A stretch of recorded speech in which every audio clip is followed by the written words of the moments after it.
जय मसीह की सभीयों को स्वागत करता हूँ इस समय पर इस बाइबल स्टडी में, जो कि हम पिछले कुछ हफ्तों से हम निरंतर करते हुए हम आ रहे हैं। पहली कोरिन्थी की जो पत्री है, हमने जब आरंभ से ही देख रहा था, this is a very problematic church. एक प्रॉब्लम से भरा हुआ एक कलीसिया है और सारे समस्याओं का समाधान पौलुस अपने पत्र के द्वारा कोरिन्थी की कलीसिया को लिख रहा है। पिछले हफ्ते 7वें अध्याय में और 2-3 हफ्ते से हमने 7वें अध्याय में थे और हम देख रहे थे कि विवाह के विषय में हम देख रहे थे कि कलीसिया के अंदर में विवाह का महत्व कितना अधिक है। साथ ही साथ में यदि सिंगलनेस में रहना यदि कोई पसंद करता है तो वो एक गिफ्ट है। सो उस गिफ्ट परमेश्वर की ओर से प्राप्त करना है, सिंगलनेस की एक गिफ्ट। यदि अंदर ही अंदर में एक बर्निंग पैशन है तो जरूर वो शादी में इन्वॉल्व होना है। शादी बुरी बात नहीं है, it is a good thing, but at the same time singleness is also a gift from the Lord, ताकि परमेश्वर की जो उद्देश्य है हमारे जीवन से होने पाए। और इमोरालिटी के विषय, सेक्सुअल इमोरालिटी के विषय में भी हमने उसमें से सीखा था कि सेक्सुअल इमोरालिटी कलीसिया के अंदर में होनी नहीं चाहिए।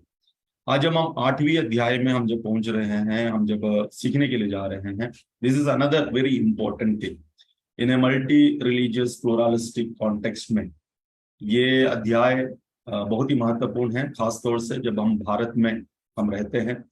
तो भारत भी एक मल्टी रिलीजियस, एक प्लुरलिस्टिक कॉन्टेक्स्ट में भारत को हम देख सकते हैं, जहाँ पर भिन्न भिन्न जाति, भिन्न भिन्न धर्म एक साथ रहते हैं और उसके बीच में किस प्रकार से एक मसीही को रहना है, इसको सीख हम इस अध्याय से हम देख सकते हैं। यहाँ का सबसे बड़ा कंट्रोवर्सी जो है चैप्टर 8 का, आज मैं जब अध्ययन में हूँ तो मुझे कोई मदद के लिए चाहिए, हिंदी में कोई पढ़ने के लिए मुझे चाहिए और साथ में भी इंग्लिश में भी पढ़ने के लिए यदि कोई है तो अच्छा रहेगा, क्योंकि कोई दूसरा व्यक्ति बाइबल से पढ़े और हम उसमें से सीखे तो काफी अच्छी तरीके से हमें समझ में भी आएगा। तो ये कलीसिया में अभी एक कंट्रोवर्सी यहाँ पर उठ रहा है। 8वीं अध्याय में जब हम आते हैं तो कंट्रोवर्सी जो है that is related to food, the food offered to the idol. Now मूर्ति के सामने जब भोजन को अर्पित किया जाता है, स्पेशली मीट यहाँ पर विषय है, मीट। कोरिन्थ की कॉन्टेक्स्ट में ये जो फूड बोला गया है, ये फूड मीट के विषय में पर्टिकुलरली यहाँ पर इस अध्याय में संबोधित कर रहा है। अब इसका थोड़ा सा कॉन्टेक्स्ट हम जाने, इसके बाद में हम इस अध्याय में हम प्रवेश करेंगे। इसकी जो संदर्भ है, ये पर्टिकुलर अध्याय आने का संदर्भ क्या है, what is the context behind Paul writing this particular matter here. तो कॉन्टेक्स्ट ये है कि कोरिन्थ हम जानते हैं कि it is a city which is filled with different pagan temples. अन्य जातियों की मंदिरें यहाँ पर बहुत सारे हैं। यहाँ पर पैगन डीटीज की आराधना यहाँ पर होती है। एनिमल सैक्रिफाइस उनका एक प्रमुख बात है। जब ये मंदिरों में आते हैं और बलि चढ़ाते हैं, जानवरों की बलि चढ़ाते हैं, और ये जो जानवरों की जो बलि चढ़ाते हैं उसका 1/3 भाग जो है वो वेदी पर अर्पित किया जाता है, जो कि प्रीस्ट ले सकता है। एक तिहाई जो है वेदी पर, 1/3 प्रीस्ट के लिए और 1/3 खुद अपने घर में वो ले जा सकता है। So 1/3 part of the meat the person who is bringing the sacrifice can take home. 1/3 it is offered on the altar, and 1/3 is given to the priest who is conducting this particular ritual of the sacrifice. तो ये था उस जगह का एक context जहां पर religiously sacrificial animals को किस प्रकार से सैक्रिफाइस करते हैं, ये हमारे मन में रहना चाहिए। अभी ये जो मीट जो बच जाता है, अभी जो प्रीस्ट को दे जाता है, अब ये एक प्रीस्ट नहीं है, एक व्यक्ति का ही मीट नहीं लेता, वो दिन भर में ना जाने कितने लोगों का वो सैक्रिफाइस करता है। उसके पास में एक बल्क मीट आ जाता है, वो पूरा नहीं खा सकता, उसके परिवार पूरा नहीं खा सकता है। So this is been sold out. ये प्रीस्ट लोग इसे बेचते हैं, और बेचने वाले जगह का नाम है शैम्बल्स बोल करके एक एरिया है, वहां पर ये मीट को बेचा जाता है और ये मीट को कम रेट में बेचा जाता है, the best quality meat at the lowest rate, क्योंकि इनको फ्री में मिलता है। इनको फ्री में मिलता है तो ये लोवेस्ट प्राइस में मार्केट में बेचते हैं। अभी जो लोग जो है obviously where it will be the cheapest and the best, हम तो वहीं पर जाएंगे, वहीं से तो हम लेंगे, चाहे वो फिश हो, चाहे वो चिकन हो, चाहे वो मटन हो। आज भी हम उसी प्रकार से जाते हैं कि जहां पर बेस्ट एंड चीप मिले, बेस्ट एंड चीप मिले। चाहे वो पुणे सिटी में भी फिश मार्केट में हम जाते हैं, कभी कभी फिश मार्केट में जाते हैं, पुणे सिटी में जाते हैं, क्योंकि वहां पर होलसेल में मिलता है। जहां पर बांगड़ा यहाँ पर 200 रुपया में मिलेगा, वहां पर 120 रुपया में किलो में मिलेगा। So that's the difference. So we will definitely go there and we will buy that. So in the same way, Corinth की कॉन्टेक्स्ट में भी इसी प्रकार से होता था। जो मीट जब खरीदने के लिए जाते थे तो ये जो प्रीस्ट लोग जो सोल्ड आउट करते थे, and that is the best, क्योंकि लोग सबसे बेस्ट एनिमल को लेके आते थे सैक्रिफाइस के लिए, और उस बेस्ट भाग प्रीस्ट को दिया जाता था, और ये बेस्ट भाग मार्केट में आता था at the cheapest rate all the people around. Now here is a church. अभी कोरिंथ में कलीसिया आ गया, चर्च आ गया है। अभी चर्च जब आ गया है, there is a debate in among the Christians. अभी क्रिश्चियंस के बीच में एक डिबेट है। Now after becoming Christian, should we go to this market to buy this meat, because it is been offered to the idol, it is offered in the pagan temple. अब ये जानते हैं, ये लोग जानते हैं, जानने के बाद में क्या ये खाना चाहिए। कुछ लोग है बोल रहे कि इसमें क्या है, we should not care about such things. भाई सस्ता में मिल रहा है, अच्छा मिल रहा है, जाके हमें खा लेना चाहिए, इसमें क्या, खाने में क्या है, खाने में कोई प्रॉब्लम नहीं। हम तो नहीं अर्पित कर रहे हैं, कोई दूसरा व्यक्ति अर्पित किया होगा, हमें उसके बारे में सोचना नहीं चाहिए, हम जाकर के खाएंगे। कुछ दूसरे लोग बोले नहीं नहीं नहीं, this is abomination, this is abomination to the Lord. ये परमेश्वर के सामने ये गलत बात है, इसे करनी नहीं चाहिए। सो अभी ये जो डिबेट यहाँ पर चल रहा है, so they decided that let's talk to Paul. हम पॉल को पूछते हैं, पॉल हमारा जो फाउंडर पास्टर है, तो वही जानता है सही तरीके से, वो इसका सजेशन क्या है इस विषय में हम लेंगे। तो इस प्रकार से पॉल को उन्होंने लेटर लिखा, और पॉल रिप्लाई में ये इश्यू को यहाँ पर डील कर रहा है। Let's come to the verse number 1, chapter 8 verse number 1। Somebody please read in English and also in Hindi. Hindi में पढ़। हाँ। अब मृत्यु के सामने बलि की हुई वस्तुओं के विषय में हम जानते हैं कि हम सबको ज्ञान है। ज्ञान घमंड उत्पन्न करता है, परंतु प्रेम से उन्नति होती है। Yes. Now about food sacrifice to idols. We know that we all possess knowledge, but knowledge puffs up while love builds up. Right? अभी पॉल ये इश्यू को किस प्रकार से डील कर रहा है, उसका पहला वर्स बहुत ही दिलचस्प तरीके से वो चालू करता है। वो बोलता है we have got all the knowledge. हम कोई भी यहाँ पर अज्ञानता में कोई भी नहीं है, हम सभीों में वो नॉलेज है, राइट, वो ज्ञान है। हमें बुद्धि दिया गया, हमें ज्ञान दिया गया है। So we all possess knowledge, but right, वहां पर हम वो बोल रहे सभीों में ज्ञान है। आप लोग बुद्धिहीन नहीं है, आप लोग अज्ञानता में नहीं है, आप में ज्ञान है, लेकिन ये जो ज्ञान जो है वो घमंड में उत्पन्न हो सकता है। कभी कभी नॉलेज जो है, दैट नॉलेज विल पफ्स। आज मैं जो विषय में आज आपके सामने जो रखना चाहता हूं, इस चैप्टर का जो की चीज है, that is knowledge puffs. Okay, ये ज्ञान जो है वो घमंड को उत्पन्न करता है। नहीं तो घमंड, ज्ञान घमंड का एक फुल्का के जैसे हो जाता है। हम जब रोटी बनाते हैं ना, फुल्का जब बनाते हैं तो कैसे फूल जाता है, राइट, लेकिन उसके अंदर में क्या है, कुछ भी नहीं है, थोड़ा सा जो है तो निकल जाता है। उसी प्रकार से ज्ञान क्या है, वो एकदम फुल जाता है, लेकिन अंदर से क्या रहता है, खोखला होता है। ज्ञान पफ्स अप, वो घमंड को पैदा करता, देखो मुझ में ज्यादा ज्ञान है, while love builds up। लेकिन प्रेम जो है वो बनाता है, प्रेम जो है वो बिल्डअप करता है। अभी ये बोलने के बाद में उसकी जब हम चौथा आयत में जब हम पढ़ते हैं, उसकी चौथे आयत में जब हम आते हैं, तो पॉल उसको इस प्रकार से एड्रेस करना चाहता है। एक बार चौथा आयत भी हम पढ़े। Yes sister. अतः मृत्यु के सामने बलि की हुई वस्तुओं के खाने के विषय में हम जानते हैं कि मूर्ति जगत में कोई वस्तु नहीं, और एक को छोड़ और कोई परमेश्वर नहीं। या तो आइडल इज नथिंग। नो, यहाँ पर पॉल ये बताना चाहता है आइडल इज नथिंग, मूर्ति तो कुछ भी नहीं है। There is no God but one, केवल एक ही सच्चा परमेश्वर है। परमेश्वर केवल एक ही है, परमेश्वर वो सच्चा परमेश्वर है। God is one, idol is nothing, idol is nothing. उस प्रकार से वो संबोधित वहां पर कर रहा है और बोल रहा है कि it is not real, in other भाषा में आइडल इज नॉट रियल,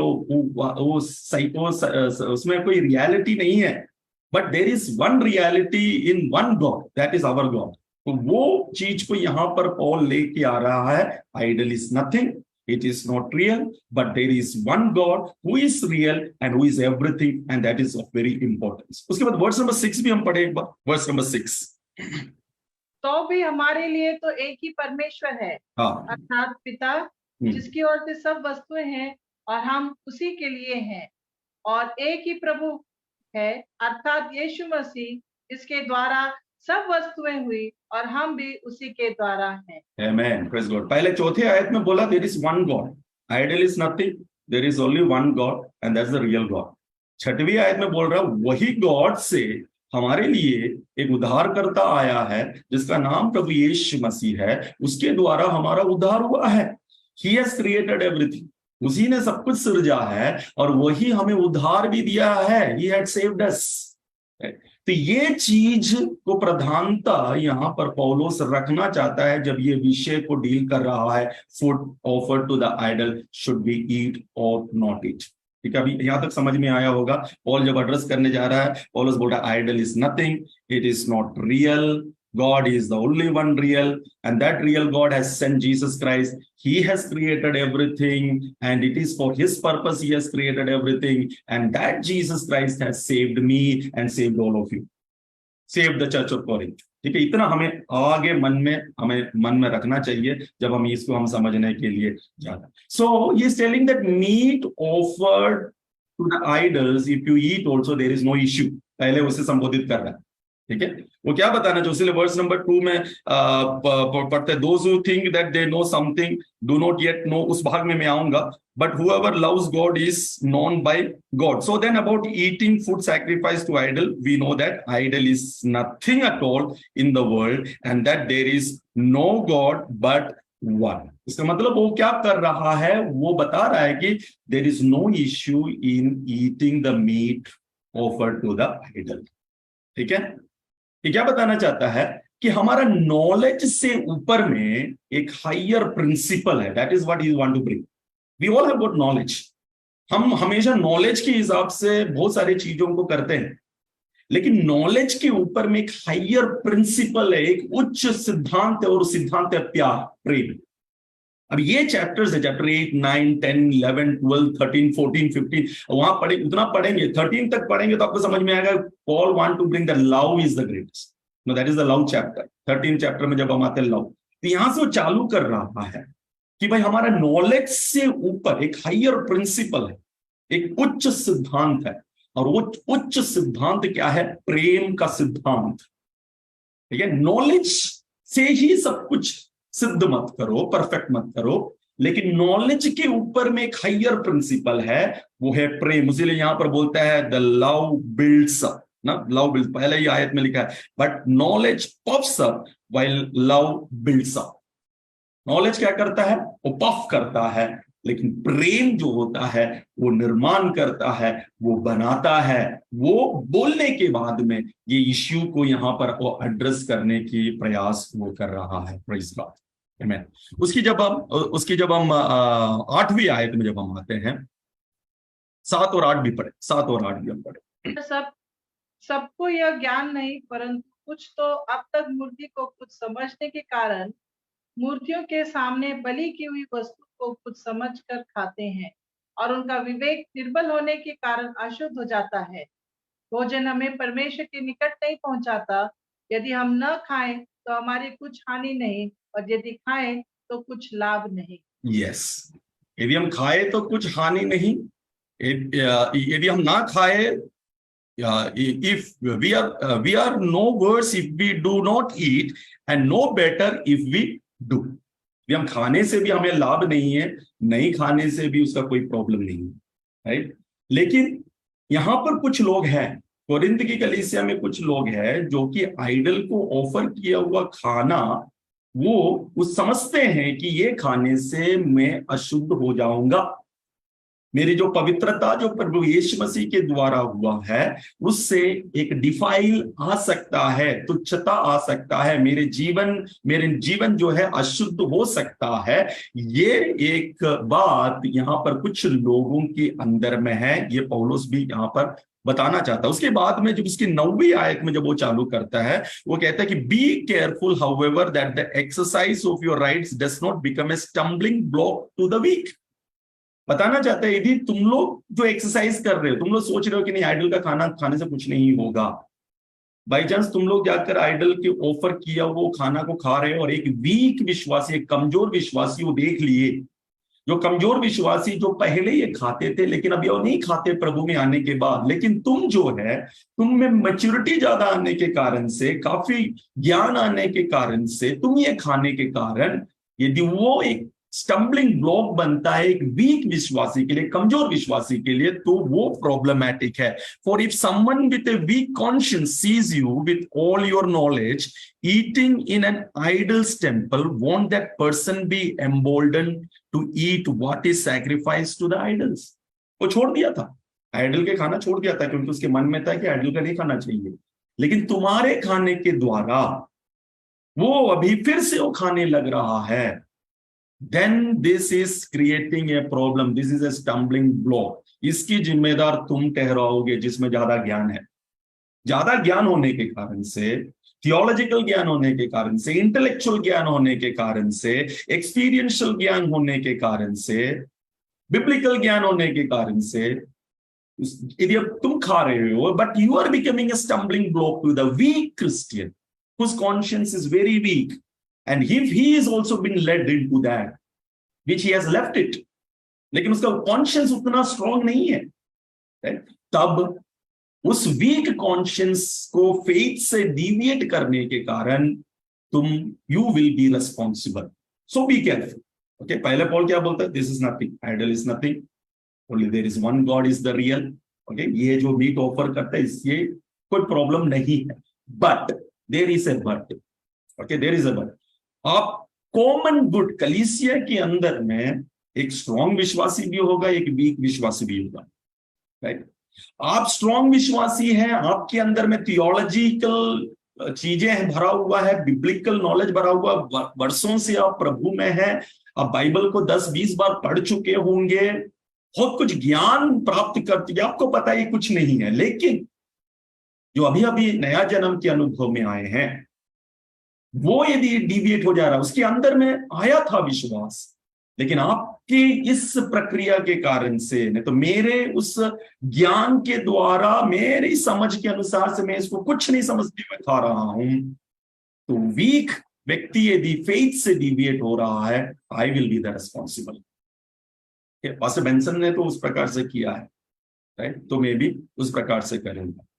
तो एक दूसरा, एक उसका वो उतना ग्रोथ में नहीं आया है, उतना थियोलॉजिकली स्ट्रॉन्ग नहीं हुआ है, लेकिन वो एक डबल माइंड के साथ में पास्टर खा रहा है बोल के खा रहा हूं, उसका वो ज्ञान में नहीं खा रहा है, उसको कंप्लीट ज्ञान में नहीं खा रहा है, राइट? वो एक प्रॉब्लम बन सकता है, उसकी फेथ के मैटर में प्रॉब्लम बन सकता है। उसीलिए 11वीं आयत में लिखा, सो दिस वीक ब्रदर और सिस्टर फॉर हुम Christ died is destroyed by your knowledge. एक बार हिंदी में भी हम पढ़े उसकी 11वीं आयत को। इस रीति से तेरे ज्ञान के कारण वह निर्बल भाई जिसके लिए मसीह मरा नष्ट हो जाएगा। यस, नष्ट हो जाएगा ना। एक निर्बल भाई या बहन के लिए जो मसीह मरा है, मेरे ये कार्य करने के द्वारा वो शायद नष्ट हो जाए। वो बोलेगा इतना कॉन्ट्राडिक्टरी क्यों है, बाइबल में तो इस प्रकार से बोला है, लेकिन ये ब्रदर और सिस्टर और ये पास्टर क्यों ऐसे कर रहा है? उसके अंदर में एक डाउट आ गया, राइट? और वो फेथ से जो डिविएट हो गया, देन वो नष्ट हो जा रहा है। उसके बाद 12वीं आयत हम पढ़े, इस प्रकार भाइयों के विरुद्ध अपराध करने से और उनके निर्बल विवेक को चोट पहुंचाने से तुम मसीह के विरुद्ध अपराध करते हो। 13वीं आयत, इस कारण यदि भोजन मेरे भाई को ठोकर खिलाए तो मैं कभी किसी रीति से मांस न खाऊंगा, न हो कि मैं अपने भाई के लिए ठोकर का कारण बनूं। यस, इसीलिए पॉल अपने आप को उस जगह पर रख के बोल रहा है, यदि मेरे मीट खाने से मेरा भाई और बहन को ठोकर पहुंचता है तो मैं वो नहीं खाऊंगा। See the way how Paul is dealing with this particular issue. Praise God. Amen. We have knowledge, but knowledge can puff us. हमारे पास knowledge है, knowledge हमें घमंड कर सकता है. No, people will not relate to me or you, or receive from me or you, if they can't get next to you or close to you. ये बहुत जरूरी है कि लोग हमारे क्लोज में रहे, ये नहीं कि लोग हमसे दूर में जाए. Because of my theological knowledge, because of my biblical knowledge, because of my intellectual knowledge, because of my Christian experiential knowledge, लोग मुझसे दूर नहीं जाना चाहिए. ये नॉलेज जो है, मैं जो प्राप्त किया हूं प्रभु से, ये नॉलेज लोगों को मेरे पास में अट्रैक्ट करना है. ये मनोभावना होना चाहिए कलीसिया के अंदर में. कलीसिया के अंदर में जब परमेश्वर की वचन की ज्ञान जब हम बोलते हैं, लोग हमसे क्या नहीं होना चाहिए, दूर नहीं जाना चाहिए. बिकॉज परमेश्वर का वचन सबको पास में लेके आने वाला वचन है, ये हमें समझना चाहिए. We should not become like a cactus. और कैक्टस के पास में कोई आना नहीं चाहेगा, हालांकि वो बहुत भरा हुआ, बहुत ही अच्छी तरीके से भर करके वो खिलेगा, लेकिन उसके ऊपर में कांटा होने के कारण से कोई भी उसके नजदीक आने की कोशिश नहीं करेगा. So what we have to do, what Paul wants to say is that let us be committed to the higher principle of love. No, the higher principle एक है, एक तो है knowledge, but इस knowledge के ऊपर में आप उस higher principle love को लेके आओ. तो ये knowledge should be backed with love. हमारे जो knowledge है परमेश्वर का वचन, वो किसमें बैकिंग अप होना चाहिए, वो प्रेम के साथ में बैकिंग अप होना चाहिए. Love should build up people. इसीलिए 1 कोरिन्थियंस चैप्टर 13:1 में किस प्रकार से बोलता है कि यदि मैं मनुष्यों की भाषा या स्वर्गदूतों की भाषा बोलूं, I will be just like a resounding gong और क्लैंगिंग सिम्बल्स. है ना, हिंदी में वो किस प्रकार से है, 1 कोरिन्थियंस चैप्टर 13:1 पढ़े. यदि मैं मनुष्य और स्वर्गदूतों की बोलियां बोलूं और प्रेम न रखूं, तो मैं ठनठनाता हुआ पीतल और झनझनाती हुई झांझ. यस, झनझनाती हुई झांझ. यदि मुझ में प्रेम नहीं है, केवल एक साउंड बनाने वाला कुछ इंस्ट्रूमेंट ही रहेगा, उसमें कुछ भी लाभ नहीं होगा. सो ये जो नॉलेज, ये कंप्लीट नॉलेज यदि होना है तो प्यार का बैकिंग होना चाहिए. इफ आई नो समथिंग, यदि हम बोलते हैं if I know something, I know certain things, actually I don't know anything ना. वो पॉल यहां पर समझाना चाहता है. जब उसका वर्स नंबर 2 जब हम पढ़ते हैं, those who think they know something do not yet know as they ought to know.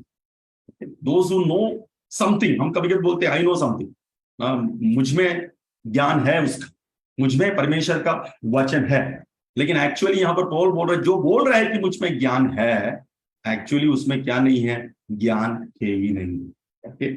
सो हम जैसे कोई भी एक एरिया में हम जब स्टडी करते हैं, स्पेशली जब मैं बीडी को मैं जब बैचलर ऑफ डिविनिटी जब कर रहा था 2001 से 2005 में, तो 48 सब्जेक्ट्स था. तो 48 सब्जेक्ट्स जो 4 साल में जो मैंने कंप्लीट किए, तो मैं सोचा कि I was knowing something. With that knowledge के साथ में मैं पुणे में आया, आई नो समथिंग, लेकिन बाद में पता चला कि आई डोंट नो एनीथिंग. जब मैं एमटीएच स्टडीज में गया, I went for an specialisation. मैं जब वो स्पेशलाइजेशन क्रिश्चियन मिनिस्ट्री का जो स्पेशलाइजेशन काउंसलिंग में और भी नैरो डाउन करके जब उसमें अध्ययन करने की कोशिश किया, तब मुझे समझ में आया कि मुझे कुछ भी नहीं मिला. when you study on an particular area, कोई भी एक एरिया, और उस एरिया में हम ज्यादा स्पेशलाइज करके जब हम पढ़ते हैं, तब जाकर के हमें समझ में आता है एक्चुअली मुझे कुछ भी नहीं मालूम. आज भी जब मैं परमेश्वर के वचन के पास में बैठता तो मुझे लगता है कि मुझे कुछ भी नहीं मालूम. कोई परमेश्वर का वचन सिखाने के लिए बैठता तो मुझे अंदर में एक डर रहता है कि परमेश्वर में वो सही तरीके से वो इंटरप्रेट कर पाऊंगा क्या. तो always there is something that I depend upon God. God, please tell me, speak to me when I speak from your word. It is not my knowledge, I should receive from you and then give to your people. That should be the, जितना हम परमेश्वर की ओर, उसकी वचन की ओर अध्ययन करते जाएंगे, उतना हमें लगेगा कि मुझे कुछ भी नहीं मालूम। इसीलिए पॉल कहता है फिलिपियों की कलीसिया, I want to know Christ more, right. उसकी सेवकाई की अंत में वो बोल रहा है, जेल में बैठे बैठे बोल रहा है, हाउस अरेस्ट में बैठे बैठे बोल रहा है, I want to know Christ more, जो कि 3 मिशनरी जर्नी ऑलरेडी कर चुका है, हंड्रेड्स ऑफ चर्चेस वो एस्टेब्लिश कर चुका है, 70 से अधिक डिसाइपल्स को उसने बना चुका है। Now that Paul is telling, I want to know Christ more. Can you imagine that? No, this is how the word of God transforms us. हम नहीं बोल सकते कि I know everything from the scripture. कुछ लोग बोलते हैं I know everything. Tell me, ask me any doubt. Okay, I can clear all the doubt from the scripture. Actually they don't know anything. No, actually उसमें उतना नहीं है, ज्ञान नहीं है। हमें हमेशा परमेश्वर से हमेशा हर दिन प्राप्त करना, जितना हम परमेश्वर के वचन में जाते हैं, कल जो प्राप्त किए ज्ञान से आज परमेश्वर उसमें और गहराई से हमें वो समझाने के लिए योग्य परमेश्वर है। हम जितना भी एक्सपर्ट हो जाते हैं एक एक एरिया में, हमें लगता है कि मुझे और एक्सपर्टाइज करने की जरूरत है। हम वो रियलाइज करते हैं कि हम कितना लिटिल नॉलेज है हम में, वो एक रियलाइजेशन में हम आते हैं। अभी इतना जो चैप्टर 8 में बोला कि मीट खाना नहीं चाहिए, लेकिन हम जब चैप्टर 10 में आते हैं, राइट, 10 में आते हैं, उसका चैप्टर 10 का 19 और 20 हम पढ़े। चैप्टर 10 का, फर्स्ट कोरिंथियंस चैप्टर 10 उसका 19 और 20, पहला कोरिंथी 10वीं अध्याय उसका 19 और 20। फिर मैं क्या कहता हूँ, क्या यह कि मूर्ति पर चढ़ाया गया बलिदान कुछ है या मूर्ति कुछ है? नहीं, वरन यह कि अन्य जाति जो बलिदान करते हैं वे परमेश्वर के लिए नहीं परंतु दुष्ट आत्माओं के लिए बलिदान करते हैं, और मैं नहीं चाहता कि तुम दुष्ट आत्माओं के सहभागी हो। अभी ये पढ़ने के बाद हमें लगे कि तो कॉन्ट्ररी स्टेटमेंट हुई, ये बोल क्या बोलना चाहते हैं, राइट। एक जगह बोलता है कि idol is nothing, so meat what is offered you can eat. अभी 10वीं चैप्टर में जब आया, ये बोल रहा नहीं भैया, आइडल के पीछे में एक डीमनिक पावर है, डीमनिक फोर्स है, उसमें ऑफर किया हुआ खाना खा रहे हो तो तुम दुष्टात्मा के साथ में तुम सहभागिता में जा रहे हो, you are becoming a fellowship with the demons. Praise God. Idol is nothing, chapter 8, chapter 10, there is a demon behind the idol, right. ये जो पॉल जो है ना, पॉल जो ये समझाना चाहता है, पॉल ये व्यक्त तरीके से ये बताना चाहता है, तुम लोग जो कंट्रोवर्सी कर रहे हो, राइट, तुम ये कंट्रोवर्सी जो है तुम्हारे इस नॉलेज के हिसाब से कर रहे हो। You are fighting with some knowledge, that little knowledge which you have, and you are bringing all these differences. Come to the core, okay, come to that basic thing. वो बेसिक थिंग में आना जरूरी है। परमेश्वर ने बोला है कि मेरे अलावा दूसरा कोई भी एक देवी या देवता नहीं होनी चाहिए, दैट्स द कमांडमेंट। वो परमेश्वर की मुंह बोली शब्द है, वो तुम जानते हो, लेकिन तुम्हारे अंदर में बहुत सारा ज्ञान भरने के कारण से तुम अपने तरीके से चीजों को ट्विस्ट करने की कोशिश कर रहे हो। यस, कुछ नहीं है, राइट, आइडल कुछ नहीं है, सही है, लेकिन उस आइडल को जब स्थापित किया जाता है, राइट, उसको इस डीमन को बुला करके स्थापित किया जाता है। आइडल हालांकि कुछ नहीं हो, लकड़ी हो सकता है, पीतल हो सकता है, सोना हो सकता है, चांदी हो सकता है, लेकिन उसको जब प्रतिष्ठित किया जाता है, कुछ डीमंस को बुला करके ही प्रतिष्ठित किया जाता है। उसके पीछे में एक डीमनिक पावर और फोर्स उसके पीछे में छिपा हुआ है। उसके कारण से ये पॉल बोलता है कि ये फूड जो ऑफर किया गया है आइडल को, उसमें हमें शामिल नहीं होनी चाहिए। अभी Deuteronomy chapter 32:17 हम पढ़े। Let's look on to some of the biblical verses, what God is telling about this particular food offered or what's the sacrifice offered to the idols के विषय में। Deuteronomy व्यवस्था विवरण 32:17, Deuteronomy 32:17। उन्होंने पिशाचों के लिए जो ईश्वर न थे बलि चढ़ाए, और उन्होंने पिशाचों के लिए जो ईश्वर न थे क्या चढ़ाए? बलि चढ़ाए। ओके, आगे। और उनके लिए वे अनजाने देवता थे। वे तो नए नए देवता थे जो थोड़े ही दिन से प्रकट हुए थे और जिनसे उनके पुरखा कभी डरे नहीं। यस, तो इसराइलियों के विषय में ये बता रहा है, राइट? इसराइलियों के विषय में बता रहा हूं, पिशाच थे, वो फॉल्स गॉड थे, वो डीमंस थे, जिसको उन्होंने सैक्रिफाइस किया, उसकी आराधना करते थे। वो जीवित परमेश्वर को छोड़ करके जो नए नए दिख रहे थे, उनके पीछे में वो आराधना और सैक्रिफाइस कर रहे थे ना। साम्स 106, भजन संगीता 106 का 36 से लेकर 38 तक हम पढ़े। भजन संगीता 106, साम्स 106 36 to 38। और उनकी मूर्तियों की पूजा करने लगे और वे उनके लिए फंदा बन गई, वरन उन्होंने अपने बेटे बेटियों को पिशाचों के लिए बलिदान किया और अपने निर्दोष बेटे बेटियों का लहू बहाया, जिन्हें उन्होंने कनान की मूर्तियों पर बलि किया। हमारे देश खून से अपवित्र हो गया और वे आप 38। बस अब ये कनान देश में पहुंचने के बाद भी नो, वो पिशाचों को क्या कर रहे थे, उस डीमंस को क्या कर रहे थे, वो लोग सैक्रिफाइस दे रहे थे, अपने बच्चों को सैक्रिफाइस दे रहे थे। जो पवित्र, जो परमेश्वर की वाचा का देश था, उस वाचा का देश को अपने बच्चों के लहू से लहूलुहान कर दिया, उस जगह को एकदम लहूलुहान कर दिया, ब्लड स्टेन्स लेके आगे पाप कर रहे हैं वहां पे, right? So behind the idol, the demonic force which is working that can pollute the land। तो इसमें हम जो समझ सकते हैं, हम ये समझ सकते हैं इन सारे आयतों से, जो परमेश्वर के वचन जो हमें सिखाता है कि हम जब ये मूर्तियों की पूजा जब हम करते हैं, राइट, इसके पीछे में जो डीमनिक फोर्स जो कार्य है, ये लैंड को पोल्यूट करता है। और हम यहाँ पर जितने भी लोग बैठे हुए हैं, उससे कोई भी ये मना नहीं कर सकता है। We are seeing with our eyes, है ना? They can demolish the family, family को तहस नहस कर सकता है, फैमिली को तोड़ सकता है, and can cause all sort of harms and sicknesses and problems because of this, क्योंकि ये जो डीमन है, इसको तृप्त नहीं हुआ कि नाश करेगा, ऐसा है। इनको तृप्ति चाहिए, इनको सैक्रिफाइसेस चाहिए। वो एक सैक्रिफाइस सही तरीके से नहीं किया तो वो तहस नहस कर देंगे, और ये हम जानते हैं, राइट? हम इसी कॉन्टेक्स्ट में हैं, हम सभी लोग जानते हैं। इसको तृप्त करने के लिए लोग न जाने क्या क्या नहीं करते, अपना सब कुछ बेच भी डालते हैं। ये पिशाच सब कुछ छीन लेता है, सब कुछ चुरा लेता है और तहस नहस कर सकता है। ये इस आइडल्स के पीछे में इस प्रकार का एक डिमोनिक फोर्स है, ये परमेश्वर का वचन हमें सिखाता है। So once you think that you know nothing, right? You know nothing. जिस दिन हम बोलते हैं कि मुझे सब कुछ ज्ञान आ चुका है, एक्चुअली में हम कुछ भी नहीं जानते। ये हुआ कहां पर है मालूम है? एदन की बागीचे में। Let's come to Genesis chapter 2। हम वहां से भी कुछ इस नॉलेज के बारे में हम सीखेंगे, तभी जाकर हमें समझ में आए क्यों आज लोग इस नॉलेज के पीछे में जाकर के, आज हम क्यों बोलते दे नो नथिंग क्या है, हम समझेंगे।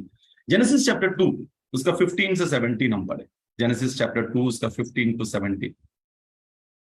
उत्पत्ति 2 का 15 से लेकर 17। तब यहोवा परमेश्वर ने आदम को लेकर अदन की वाटिका में रख दिया कि वह उसमें काम करे और उसकी रक्षा करे।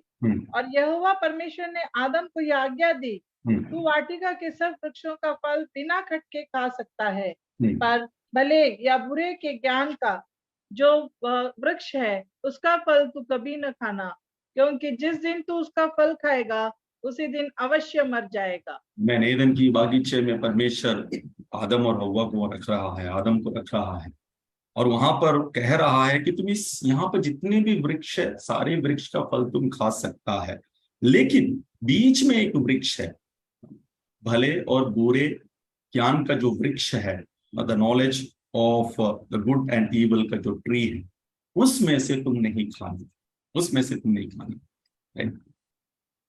परमेश्वर नहीं एक कंट्रोल की तरीके से यहाँ पर कार्य, एक फ्री विल देना चाहता है, राइट? यहाँ पर भी एक प्रेम है ना, प्रेम का सही पहचान जो होता है वहां पर चॉइस रहता है, राइट? चॉइस में ही प्रेम का जो महत्व है हमें समझ में आता है। प्रेम का जो महत्व है, यदि चॉइस रहेगा और उसमें से जब हम एक चुनते हैं तो वो मेरा प्रेम के कारण से हम चुनते हैं, there may be a lot of things kept in front of us, but if we are choosing one particular thing out of many things, that is because of my love towards that particular one thing that I take it, right? जैसे कि for example, right? यदि मैंने जानसी से शादी की, हो सकता है कि मेरे जीवन में बहुत सारी लड़कियां आई थी, लेकिन उसमें से मैंने केवल एक को चुना, और एक को चुना इसीलिए चुना क्योंकि सारी लड़कियों में से मेरा प्रेम उस लड़की के लिए गया, right? मैं उसको चुना और मेरे पास में मैंने रखा है, मेरे पास में रखा।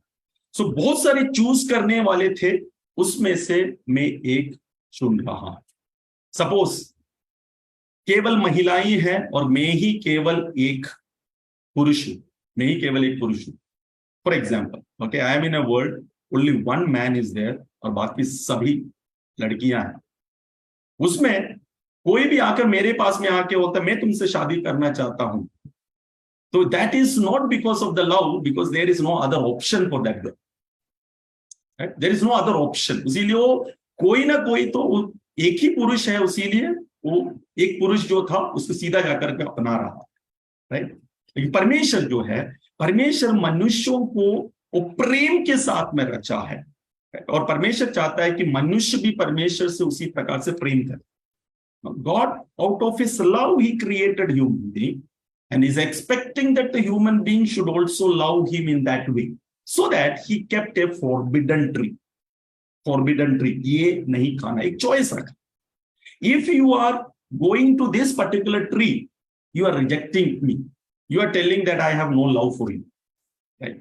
And if you are telling that yes, I want you, I want to experience the goodness that you have kept for me, I want to be with you, that means you are loving me. There was two choices: to walk in the goodness of God or rejecting that goodness through rebellion and going to that forbidden tree. ये था, ये आदम के सामने में, नहीं तो हव्वा के सामने में परमेश्वर ने ये चीज को रखा, उनकी सच्चाई का प्रेम को समझने के लिए। अभी ये सब कुछ चल रहा है, अभी तक जो भी है, परमेश्वर शाम को आ रहा है, इनसे बातें करने के लिए आ रहा है, ये बात कर रहे हैं। आदम पूछ रहा है कि ये चीज मुझसे हो नहीं रहा है, आई can not handle this matter, God please help मी, मुझे वो समझ में नहीं आ रहा है। तो परमेश्वर उसे समझा रहा है, ये मुझे अप्लाई नहीं कर पा रहा हूँ, मैं ये सारी चीज को मेरे जीवन में अप्लाई नहीं कर पा रहा हूँ, God will you please help me to apply this in my life. परमेश्वर उसे मदद कर रहा है, परमेश्वर के साथ में कॉन्वर्सेशन चल रहा है, प्रेम की भाषा में बातें चल रहा है, समझ रहा है, सीख रहा है। पूरा डिपेंडेंस किसमें है? परमेश्वर में डिपेंडेंस। अभी इसके मध्य में तीसरे अध्याय में जब हम आते हैं, तो वहां पर शैतान की एंट्री होता है, सर्पेंट की होता है। उसकी जो पहली आयत की दूसरी बात में इस प्रकार से, did God really say you must not eat from any tree in the garden? क्या इस बागीचे में से, इस वाटिका में से कोई भी वृक्ष का फल नहीं खाना, इस प्रकार से बोला है क्या? तो वहां पर वुमन बोलता है कि नहीं, ये मिडिल में जो ट्री है इसमें से नहीं खाना है, जिस दिन खाएंगे या उसे छुएंगे तो हम मर जाएंगे। चौथा आयत बहुत इंपॉर्टेंट, चौथा आयत हम पढ़े, हिंदी में पढ़े, चौथा आयत 3 का 4 पढ़े। तब सर्प ने स्त्री से कहा, तुम निश्चय न मरोगे। 5वीं आयत, वरन परमेश्वर आप जानता है कि जिस दिन तुम उसका फल खाओगे उसी दिन तुम्हारी आंखें खुल जाएंगी और तुम भले बुरे का ज्ञान पाकर परमेश्वर के तुल्य हो जाओगे। Yes, यहाँ पर इंग्लिश में लिखा है ना, that when you eat from it your eyes will be opened and you will be like God, knowing good and evil. Knowing good and evil, knowledge आएगा। किसका नॉलेज आएगा? भले और बुरे का नॉलेज तुझ में आएगा, राइट? नॉलेज आएगा। अब ये नॉलेज के विषय में जब ये सुना, राइट, इमीडिएटली अभी नेक्स्ट में क्या करता? Woman so that the fruit was good, और उसने वो खा लिया, राइट? और नॉलेज को प्राप्त करने के लिए, और वो नॉलेज जो आया, राइट, उस नॉलेज में वहां पर क्या हो रहा है? पाप आ रहा है। जब तक नॉलेज नहीं था, परमेश्वर के ऊपर में डिपेंड था, परमेश्वर को बोलते थे कि परमेश्वर ये मुझसे नहीं हो रहा, तू मदद कर। लेकिन अभी जब नॉलेज आ गया है, अभी उनको पता चल गया कि वो नेकेड है, वो अपने आप को कवर करने की कोशिश कर रहे हैं, अभी परमेश्वर से भी पूछ रहे नहीं है कि कैसे कवर करना है, लेकिन वो खुद अपने उस नॉलेज के द्वारा सब कुछ करने की प्रयास कर रहा है। Because of that shame came and guilt came and all sort of curse also came because of that knowledge. Knowledge में अभी परमेश्वर से पूछ नहीं सक रहा है कि मैं कवर नहीं कर पा रहा हूं परमेश्वर, अब मैं क्या करूं, लेकिन वो खुद उस नॉलेज में कुछ ना कुछ चीजों को वो प्राप्त करने की कोशिश कर रहे हैं। नॉलेज के द्वारा अपने आप को कवर करने की कोशिश वो कर रहे हैं। ठीक इसी प्रकार से हमारे जीवन में भी होता है ना। ये little knowledge is a dangerous thing, जैसे प्रोवर्ब है। कभी कभी हमारे पास में उस लिटिल नॉलेज के कारण से हम उस नॉलेज से हम अपने आप को बहुत सारा प्रोटेक्शन करने की कोशिश करते हैं बिना परमेश्वर से पूछे ना, बिना परमेश्वर की उस गाइडेंस को लिए हुए। राइट, हम अपने नॉलेज में आई नो दिस, हम क्या बोलते हैं, I know this, I can do it, I can handle this, ये सब बोलते हैं। आई नो दिस, जनरली हमारे मुंह से वही चीज निकलता है, I know this, I can handle this, for me this is not a problem, ये तो मेरे लिए छोटी बात है, ये काफी मेरे पास एक्सपीरियंस है, मैंने बहुत एक ये चीज किया है, I will handle this, including me.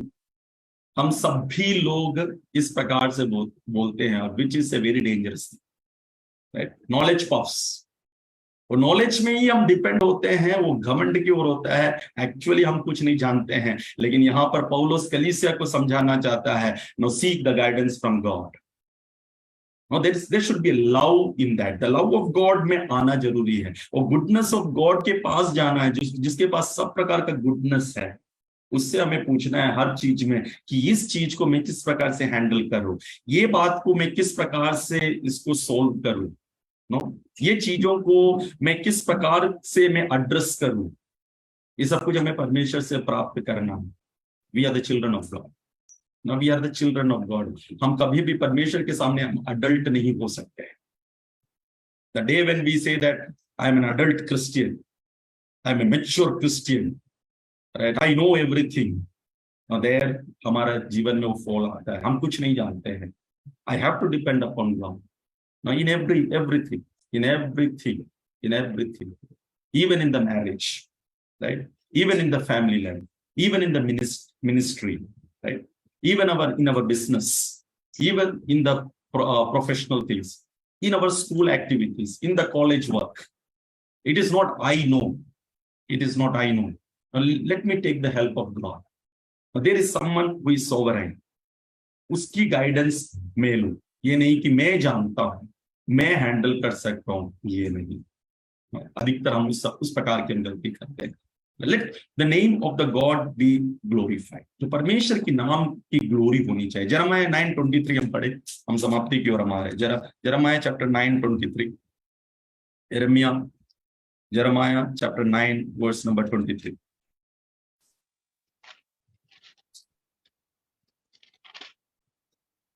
यहोवा यो कहता है, बुद्धिमान अपनी बुद्धि पर घमंड न करे, न वीर अपनी वीरता पर, न धनी अपने धन पर घमंड करे। 24। परंतु जो घमंड करे वह इसी बात पर घमंड करे कि वह मुझे जानता और समझता है कि मैं ही वह यहोवा हूँ, जो पृथ्वी पर करुणा, न्याय और धर्म के काम करता है, क्योंकि मैं इन्हीं बातों से प्रसन्न रहता हूँ। मैं परमेश्वर को जानता हूँ, उसमें घमंड करें। It is not that I know God, I know about God. ये नहीं कि I know about God, but I know God. About God जो रहता है वो इंटेलेक्ट में रहता है, वो हमेशा हमारा उस बुद्धि में ही सीमित रहता है। When I say that I know the things about I know the things about the televisions, right? वो एक दिमागी तौर पर है, वो एक इंटेलेक्चुअल की तौर पर है। लेकिन यहां पर जो परमेश्वर का वचन कहता है कि हम इसमें घमंड करना चाहिए कि परमेश्वर को मैं जानता हूं, परमेश्वर को मैं जानता हूं। जैसे एक पति पत्नी को जानता है, उसी प्रकार से मुझे परमेश्वर को जानना है, और उस जानने में हमें घमंड करना है, उस हार्ट लेवल से जानना, एक हार्ट लेवल से, एक दिमाग की तरीके से नहीं। एक पति एक पत्नी को नहीं, तो पत्नी अपनी पति को हमें इंटेलेक्चुअल लेवल से नहीं समझता, वो हार्ट लेवल से समझना। यदि इंटेलेक्चुअल लेवल से समझेंगे तो पति पत्नी रिलेशनशिप में हमेशा दरार आएंगे, हमेशा टेंशन आएंगे। हमें हार्ट लेवल में हमें एक दूसरे को समझने की जरूरत है। That is about all marriage. In marriage if husband knows God, if a husband knows his wife or wife knows husband, that is the heart level. It is not the intellect level. ये हमें समझने की जरूरत है। बहुत सारे marriages में problem आने का कारण क्या है? We only think in the intellect level. Intellect level से ही हम अपने स्पाउस को समझते हैं और जानते हैं। But that should not be. It should be coming 18 inch down. Now brain से हार्ट जो 18 इंच की जो डिस्टेंस है वो 18 इंच नीचे आना है। Now that's why I always say that we may miss heaven because of that 18 inch. हम हेवन को मिस कर सकते हैं बिकॉज ऑफ दैट 18 इंच का डिस्टेंस हम ट्रैवल हम यहां पर तक रखते हैं। परमेश्वर को केवल हम इंटेलेक्ट में रख करके हम बोलते हैं कि हम स्पिरिचुअल है, but it should come down to the heart level. It should come down to that, वो दिल में बसना जरूरी है, उस परमेश्वर को बसाना जरूरी है, वो परमेश्वर को जानना जरूरी है। तो हमारी ग्लोरी उसमें होनी चाहिए, उसमें होनी चाहिए। और आयशिया चैप्टर 30 में जब हम आते हैं, राइट, आयशिया चैप्टर 30 का 15 को जब हम पढ़ते हैं, आयशिया चैप्टर 30, आयशिया नबी की किताब 30वीं अध्याय उसकी 15 से। प्रभु यहोवा इस्राएल का पवित्र यह कहता है, लौट आने और शांत रहने में तुम्हारा उद्धार है, शांत रहने और भरोसा रखने में तुम्हारी वीरता है, परंतु तुमने ऐसा नहीं किया। यस, देखो बोल रहा है कि in repentance and rest is your salvation. लौट आने में, राइट, उसमें क्या है? उसमें तुम्हारा सैल्वेशन है। रेस्ट लेने में, प्रभु में रेस्ट लेना है। हमेशा बिजी नहीं रहना, प्रभु में आकर के रेस्टिंग लो थोड़ा। Being with Jesus is more important than doing for Jesus. हम बहुत बार डूइंग में जाते हैं और हम रेस्टलेस हो जाते हैं, हम पागल हो जाते हैं, हम गुस्सा हो जाते हैं, सब कुछ गड़बड़ कर देते हैं परमेश्वर का। But God wants that, see you return and take rest in me. I am the God who want to do certain things. हम बहुत हड़बड़ी कर लेते हैं। We are more interested in doing things. मुझे वो स्टेज चाहिए, स्टेज एक बार मिल गया मैं सब कुछ ठीक कर दूंगा। But absolutely wrong. हम स्टेज में कुछ भी नहीं कर सकते। वो प्रेम की भाषा में, वो हार्ट लेवल में एक व्यक्ति के पास में बैठ करके ही हम कुछ उसमें हीलिंग लेके आ सकते हैं। हम परमेश्वर की उपस्थिति में बैठ, मेरी की तरह उसकी फीट में बैठने से ही कुछ हो सकता है। It's not about doing the things, it's about being with Jesus, taking rest with God. No, in that there is a saving quietness and trust is your strength. Quietness में, क्वाइटनेस में हमें जाना है। ज्यादा ये अनरेस्ट नहीं होना है।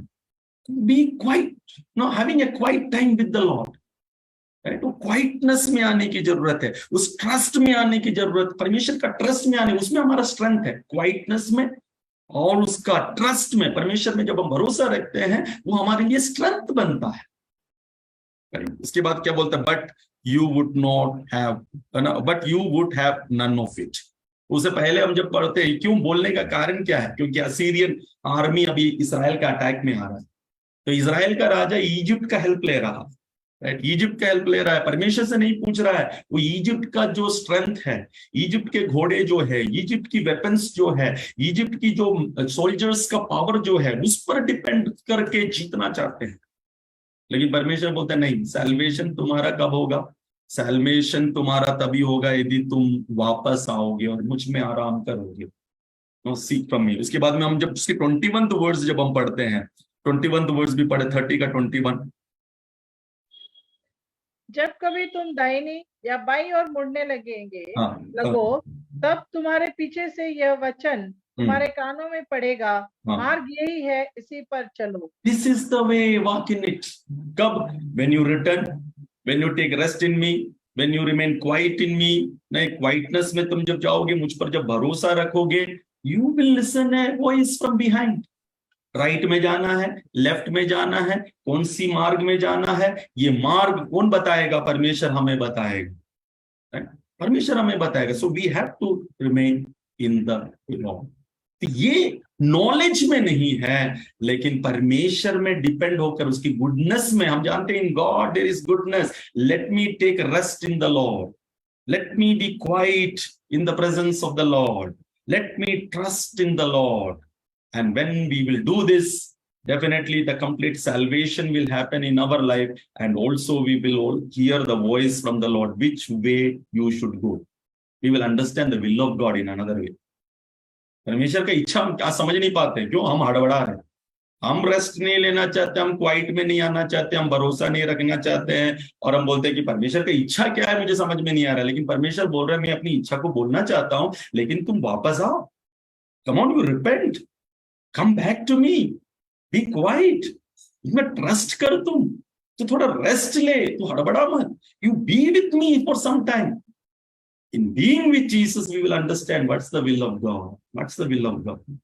वो कलीसिया को समझना, हमारी चर्च में कोरिन्थ की कलीसिया को पौल वही बताना चाहता है कि देखो परमेश्वर कुछ रखा है, परमेश्वर जो करना चाहता है उसको वो करो. ये नहीं कि तुम जो नॉलेज पा करके तुम नॉलेज के ऊपर में डिस्प्यूट चला, ऐसा करना है, ऐसा करना है, ऐसा नहीं कर सकते, ऐसा नहीं कर सकते है. कुछ नॉलेज है, कुछ नॉलेज के ऊपर में यहाँ पर वॉरफेयर हो. No, that's right. अभी नामान के विषय में मैं आकर के खत्म करिए, एक और चीज मुझे याद आ रहा है. 2 किंग्स चैप्टर 5, नामान का विषय. 2 किंग्स चैप्टर 5, वहां पर एक चीज है जो मैं आपको बताना चाहता हूँ. ओके, वर्स नंबर 17 से पढ़े, 5 का 17 से. तब नामान ने कहा, अच्छा तुम मेरे दास को 2 खच्चर मिट्टी मिले, क्योंकि आगे को तेरा दास यहोवा को छोड़ और किसी ईश्वर को होम बलि या मेल बलि ना चढ़ाएगा. एक बात यहोवा तेरे दास की क्षमा करे कि जब मेरा स्वामी रिम्मोन के भवन में दंडवत करने को जाए और वह मेरे हाथ का सहारा ले, और यो मुझे भी रिम्मोन के भवन में दंडवत करनी पड़े, तब यहोवा तेरे दास का यह काम क्षमा करे कि मैं रिम्मोन के भवन में दंडवत करूं. इसकी 19वीं आयत में एलीशा बोलता है गो इन पीस. ये मुझे बहुत अचंभित करता है, राइट. एलीशा जो है वो एक ही परमेश्वर की आराधना करने वाला. एलीशा के शब्द के ऊपर में नामान के जीवन में हीलिंग है. नामान जो है अभी एक न्यू बिलीवर है, is a new believer just now. उसकी एक मिरेकल होने के कारण से वो जीवित परमेश्वर की ओर आया है, वो उसके ज्ञान में आया है, उसके नॉलेज ऑफ गॉड में आया, वो is a believer of God. और वो बोल रहा है कि तेरी जमीन, जो इस्राएल की जो जमीन है, उसमें से मैं 2 खच्चर ना, यहाँ पर इंग्लिश में क्या लिखा गया है, earth as pair of mules, 2 खच्चर, 2 बोरी मिट्टी. इस पर हमारी भाषा में बोले तो not 2 sack of soil, I want to take it. ये मड को मैं लेके जाना चाहता हूँ, और मैं वहां पर जा करके मैं वेदी बनाऊंगा, राइट, वेदी बनाऊंगा. और रिमोन की मंदिर में मेरा जो राजा है, मेरा देश का जो राजा है, वो जब आएगा तो वहां पर मुझे बलि चढ़ाना पड़ेगा. रिमोन की देवता को बलि चढ़ाना पड़ेगा. लेकिन मैं चाहता हूं कि तुम मुझे क्षमा करना, मैं एक ही बार के लिए करूंगा. I will do it for only one thing, one time, only for one time. ठीक है, एक ही बार के लिए करूंगा. मे the Lord forgive your servant for this. May the Lord forgive your servant for this. अब लॉर्ड जो है LORD कैपिटल, याहवे हिब्रू में वो याहवे है ना. यहाँ पर एलीशा बोल रहे कि याहवे मुझे क्या करना है, क्षमा करना है. मैं ये करने जा रहा हूं, मैं जानता हूं ये गलत है, लेकिन एक बार मुझे वो करना है. एक बार मैं वो करने जा रहा हूं, लेकिन मैं जानता हूं ये गलत है. एक सच्चा परमेश्वर है, उसका ज्ञान में मैं आ चुका हूं, क्या मैं वो कर सकता हूं? यहाँ पर एलीशा जो है वो बोलता गो इन पीस, कोई बात नहीं, तुम्हें वो ज्ञान आ गया है. देखिए, एक जीवित परमेश्वर है, तुम वो टेस्टिफाई कर चुके हैं, तुम एक आखिरी बार ये करना चाहते हो, ठीक है, तुम करो, go in peace. From where Elisha got this? And I believe that the Holy Spirit has spoken to me. यदि मैं इस जगह पर रहता तो बोलते नहीं, when you have become a believer, सब कुछ उठा के फेंक देना, कर दोबारा कभी एंटर नहीं करना. ये वचन मुझे बदला है. नॉर्थ इंडियन मिनिस्ट्री में ये वचन मुझे बदला, मैं बताना चाहता. इसीलिए बहुत लोग बोलते हैं कि नहीं, अब जो बपतिस्मा लेने के बाद में लोग सिंदूर लगाते हैं. मैं मतलब लगाने तो उनकी मर्जी है, मैं उसको चेंज नहीं कर सकता. परमेश्वर ही चेंज कर सकता है. मैं केवल सिखा सकता हूं, मैं केवल बोल सकता हूं, परमेश्वर का वचन बोल सकता हूं, राइट. लेकिन एक दिन वो बदलेंगे, एक दिन वो चेंज होंगे, लेकिन मुझे पेशेंस होना जरूरी है. ये एक मेरा बहुत बड़ा क्वेश्चन था इसके लिए मुझे बहुत लोग क्रिटिसाइज भी किए, राइट, कि आप सही तरीके से टीचिंग्स नहीं देते हैं इसीलिए लोग इस प्रकार से। लेकिन तब परमेश्वर की आत्मा ने मुझे इसमें से बहुत गहराई से मुझे समझा, go in peace, let them go in peace, it is God who is going to work, I can not work into their life, it is their decision to receive Christ, and that Christ is more powerful than my words and my acts, right. ये एक समझ हम सभीयों में आने की जरूरत है। We have to be very patient. इसीलिए मैं कभी भी बैप्टिज्म के लिए हड़बड़ी नहीं करता। let they come and tell that 100% वो बोले। यदि वो लास्ट मोमेंट में भी मैं बोलता हूं अभी भी कोई जाना चाहते हो तो जा सकते हो, वेरी स्ट्रिक्टली ऐसे ना, जो मेरे बैप्टिज्म सर्विस का क्लासेस अटेंड किए सभी को मालूम, सिस्टर प्रभा को भी मालूम, अच्छी तरह से को मालूम, जा सकते हो, I have no problem in that, I will return back home, मुझ में कोई टेंशन नहीं रहेगा, I will maintain the same relationship as I made the relationship before with you, because it is not that I am doing anything, it is my God who is in work in you. Okay, salvation belongs to God. Hallelujah. मेरे पास में नहीं है वो salvation, मैं आपको बचा नहीं सकता, लेकिन परमेश्वर बचा सकता। मैं एक स्टीवर्ड हूं, I am just a laborer, I am just a worker, I am nothing. God has placed me in this time to teach you, I am teaching you. Tomorrow somebody else will be coming in my place and teaching you. लेकिन जितना समय मुझे दिया है, let me be faithful to you. It is not my desire to bring people to the kingdom of God. It is my God's desire to bring people to the kingdom of God. ये एक perspective में हम आनंद के साथ सेवकाई कर सकते हैं। हम एग्जॉस्ट कभी भी नहीं होंगे मिनिस्ट्री में। हम कभी भी टेंशन नहीं लेंगे कि वह फलाना व्यक्ति आया नहीं, फलाना व्यक्ति गया नहीं, कोई टेंशन नहीं। 2 या 3 व्यक्ति काफी है, हजारों की जैसे सेवकाई करो, ऐसे सेवकाई करो जैसे कि 100 लोग हैं। Go in peace. Our duty is to leave people in peace, because Jesus said, "The peace I give to you." जो संसार देती है उस प्रकार की शांति मैं नहीं दे रहा हूं, मैं मेरी शांति में तुम्हें दिए जा रहा हूं। क्यों ना परमेश्वर की उस प्रभु यीशु मसीह की शांति में हम सारी सेवकाई करें। यदि वो शांति हम सब में है तो कलीसिया में फूट होगी, डिफरेंसेस होगा। अब बोलिए, राइट। यदि यीशु की शांति यदि मुझ में है, आप में है, तो कलीसिया में क्या नहीं होगी, डिफरेंसेस नहीं होगा। ये डिफरेंसेस होने का कारण क्या है? मेरा में ये नॉलेज है, उसका में ये नॉलेज है, ये नॉलेज के बीच में झगड़ा हो। So please don't fight with the basis of our knowledge, but let's understand the goodness of God, right. उस गुडनेस ऑफ गॉड में जो परमेश्वर जो सैल्वेशन रखा है, हम मिल करके परमेश्वर की राज्य की स्थापना हम करने पाए। और जितने भी कॉन्ट्रोवर्सीज है, सारे कॉन्ट्रोवर्सीज परमेश्वर डील करे, मेरा नॉलेज वो डील ना करे। इस वचनों के साथ में परमेश्वर हम सभी को आशीषित करे। मैं यही चीज बोलना चाहता हूं, we may have sound theology, but we should not forget to love one another. We may have sound theology, sound biblical knowledge, sound intellectual knowledge, sound experience, but we should not forget to love one another. Love is primary. Love is the priority, which Paul wants to emphasize in the church at Corinth. Let us also emphasize that in our churches. May the good God help us through this hearing from the scripture. God bless.